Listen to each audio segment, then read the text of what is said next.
Hoje começaremos um novo ciclo, um ciclo de vídeos onde falaremos do nascimento, da construção do Deus judaico-cristão. Falaremos hoje principalmente do politeísmo, da monolatria e do monoteísmo. Nos próximos vídeos nós veremos as contribuições que os povos que circundavam o povo hebreu, as ofertas desses povos aos hebreus para a construção do seu Deus. O povo hebreu ele começou a se diferenciar dos demais povos quando ele passou a crer de que existia somente um Deus e todos os demais deuses eram falsos. Essa é a noção do monoteísmo. Mas, no seu início, os hebreus não eram monoteístas. O discurso bíblico ele não se encontra harmonizado com o discurso histórico, com o discurso arqueológico. Portanto, há, sim, um discurso teológico religioso que prega que os judeus, desde o seu início, eram monoteístas e cometiam apenas alguns deslizes ali, aqui e acolá. E existe, sim, o relato, o ponto de vista da história, da arqueologia, mostrando que os hebreus, no seu início, não se distinguiam dos outros povos e exerciam também o politeísmo. Como que era a religião praticada pelos hebreus do seu início? Era uma religião familiar, portanto uma religiosidade não institucional, que era comandada pelo chefe da família, pelo patriarca. Ele também era o sacerdote, era ele quem comandava todo o teatro das oferendas, dos sacrifícios, dos holocaustos, né? Sacrifícios esses tão importantes dentro dessa religiosidade primitiva. Os chamados lugares altos, que seriam depois completamente perseguidos, apontados como idólatras, como algo nefasto. Esses lugares altos, eles eram extremamente cultuados pelos hebreus no seu início. O próprio Jacó ergue o seu lugar alto lá em Betel, ele ergue o seu lugar lá alto onde ele enterra a sua esposa.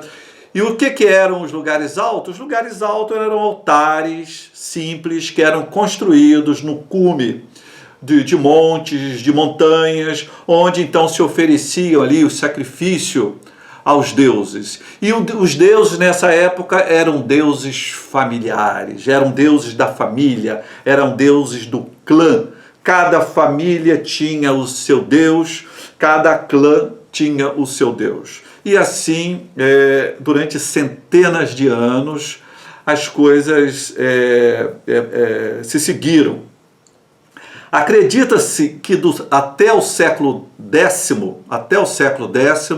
os hebreus praticavam um politeísmo muito bem integrado com os povos vizinhos.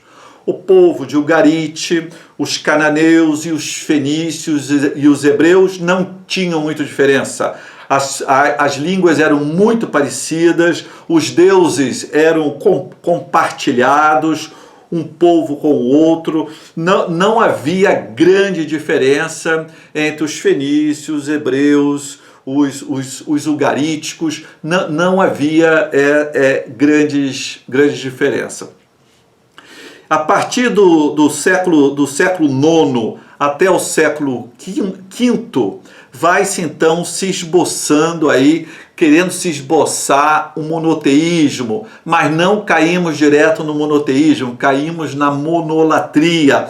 A monolatria seria a crença que um Deus somente deveria ser adorado, mas não se nega a existência dos outros deuses.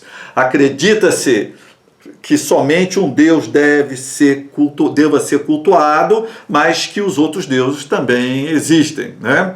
É diferente, então, do monoteísmo, que irá vigorar, começar a vigorar e a se fortalecer a partir do século VI, com o exílio dos hebreus na Babilônia, e depois com o movimento pós-exílio, né? Depois do século V, século IV, aí então o monoteísmo começa então a se fortalecer, que é a crença existente que há apenas um Deus. Os outros deuses todos são falsos, né? A arqueologia desmente isso, de que o monoteísmo sempre fez parte do povo hebreu. Tanto em Israel quanto em Judá foram encontrados centenas de estatuetas. Por toda Judá foram encontradas centenas de estatuetas de deuses da fertilidade, vasos de libação, oferendas, vasos de incenso, mostrando que a prática politeísta era uma prática instalada, era uma prática harmonizada com o pensamento religioso da época. No próprio Templo de Salomão, no próprio Templo de Jerusalém, do lado do assentamento de Javé, ali havia assentamento para Será, havia assentamento para Baal, quer dizer, havia o culto das estrelas, o culto do sol, havia as árvores sagradas, né? Eram árvores que eram ritualizadas, e depois dessas árvores serem ritualizadas, essas árvores então se transformavam em árvores poderosas, divinas, principalmente ligada à deusa Será, capaz de intervir na realidade, modificando a realidade dos seus fiéis. É muito interessante que os escritores do Antigo Testamento, eles vão conseguir fazer alguma coisa realmente fantástica. Eles vão transformar as derrotas dos hebreus. Os hebreus tiveram séculos dominados, né? Foram dominados pelos egípcios, depois pelos assírios, pelos babilônicos, pelos persas. E esses escritores bíblicos, muito talentosamente, eles vão transformar essas derrotas que eles sofreram numa ação divina. Quer dizer, Deus provocou essas derrotas porque o povo, porque os reis foram idólatras, né? No mundo antigo não era assim.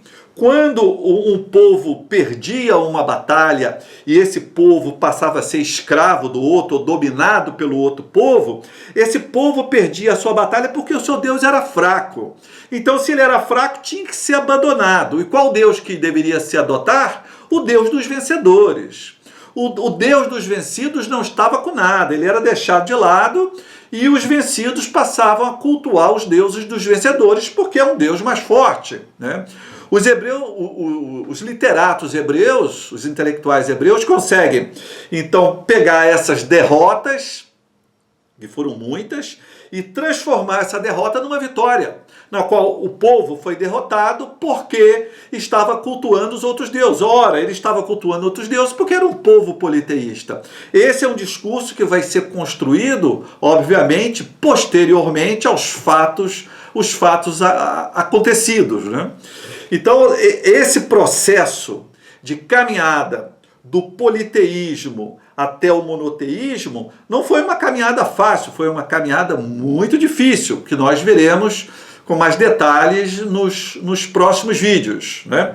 Agora, o importante é que todo esse processo de construção do monoteísmo, ele vai contribuir bastante para a construção de identidade do povo hebreu, né?